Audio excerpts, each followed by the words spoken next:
Ao se aplicar um método numérico, os erros são divididos em valores iniciais, intermediários e finais. Eles conduzem a um erro global, que é a diferença entre um exato e o obtido, também chamado de arredondamento.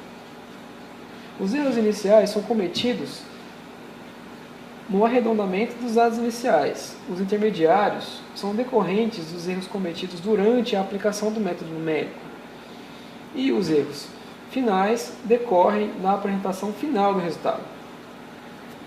Para tipos de arredondamento nós temos o por falta, por excesso, e aquele de um número de máquina mais próximo.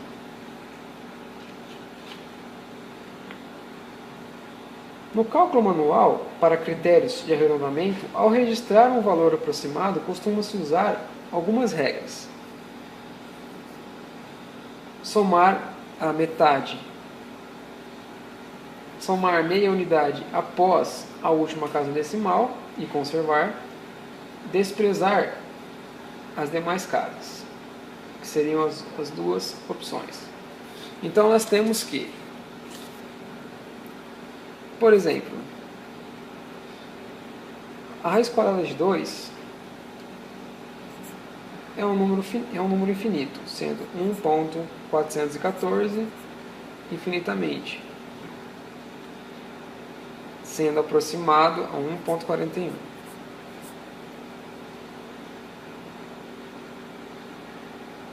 A raiz cúbica de 2, nós temos 1.259, também infinito, aproximadamente 1.26. Pois, no caso do primeiro, temos então 1.414 mais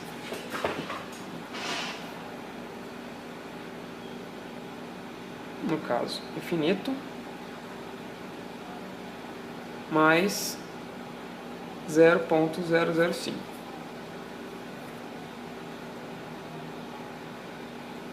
que é igual a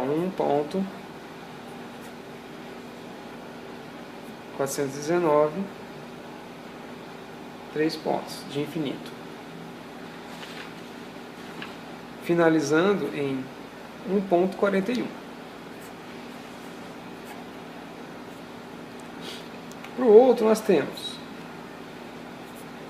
1.259 infinito mais 0.005 sendo igual a 1.264 infinito, que nós podemos chegar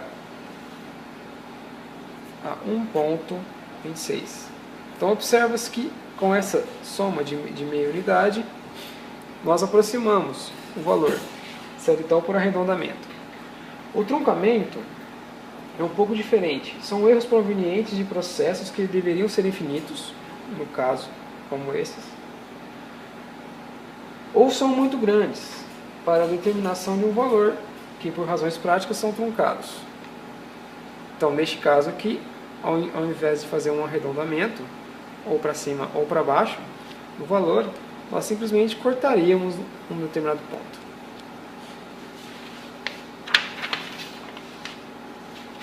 Estes processos infinitos são muito utilizados na avaliação de funções matemáticas, tais como exponenciações, logaritmos, funções trigonométricas e várias outras que uma máquina pode ter. Para um exemplo, nós temos. Para um exemplo do truncamento, nós teremos uma máquina pode calcular uma função seno de x e exponencial de x utilizando as seguintes técnicas. Por exemplo, tem-se que seno de x é igual a x mais x menos x ao cubo sobre 3 fatorial mais x à quinta sobre 5 fatorial menos x à sétima sobre 7 fatorial, sendo uma série alternada, por exemplo, mais infinitos valores. Para a exponencial, no caso de Euler, e elevado a x, nós podemos então verificar 1 mais x ao quadrado sobre 2 fatorial mais x ao cubo sobre 3 fatorial e assim sucessivamente. Então, fazendo isso com o truncamento, nós temos um pouco diferente, ao invés dessas características infinitas no final aqui. Então, para ficar mais fácil o processamento e mais ideal, nós, por exemplo, podemos aplicar da seguinte maneira. Então, por exemplo, o nosso seno de x, nós podemos ter que ele é aproximadamente x menos x ao cubo de 3 fatorial mais x à quinta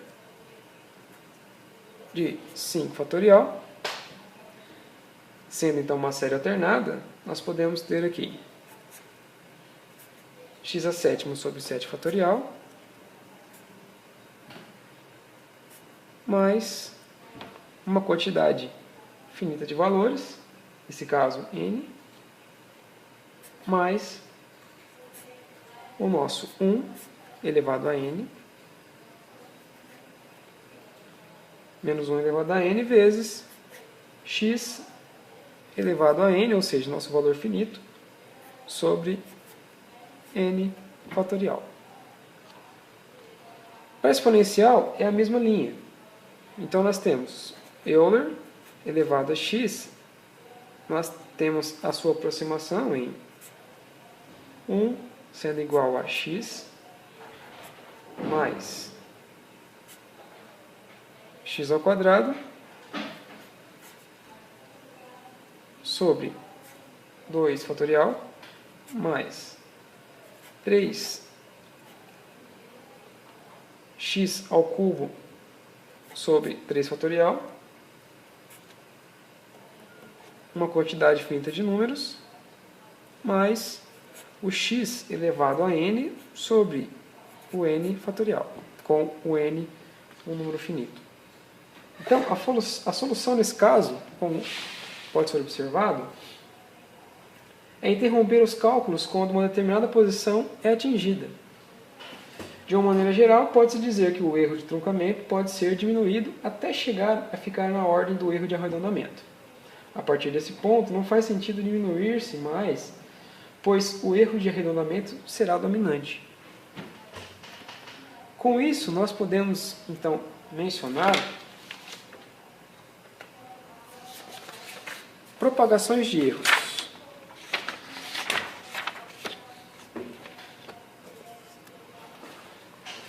Durante as equações aritméticas de um método, os erros dos operandos produzem um erro no resultado da operação.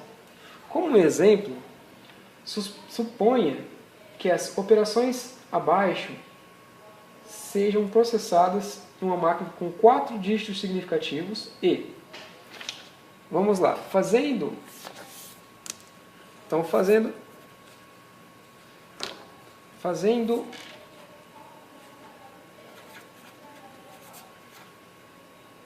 então o x1 sendo igual a 0,3491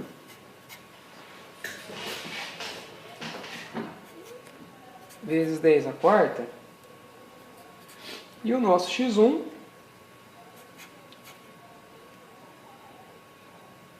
e o nosso x2 sendo 0.2345, 0.2345, 10 elevado a 1. Sendo assim, a gente tem, com base nesses dois, x1 e x2. Ao somar x2 mais x1 e depois subtrair x1, o que nós vamos ter? Então, por exemplo, temos aí então 0.2345, isso vezes 10 elevado a 0, mais 0.3491. Mas lembrando com 4 casas decimais. Isso aqui menos 0.3491 em 4 casas decimais. Pense então, o nosso, inicialmente ali, 0.3491 em 4 casas decimais, menos 0.3491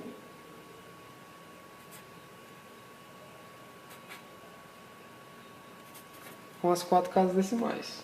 Observa-se que esse valor vai dar 0.000. Mas veja, ao pegar essa equação e mudar a ordem, como por exemplo, tem-se então x2 mais, primeiro a gente fazendo a nossa subtração, e depois o que sobrar com o que está de fora. x1 menos x1, o que nós vamos ter? 0.2345 com uma casa decimal, 10 elevado a 0, vai ser mais 0.3491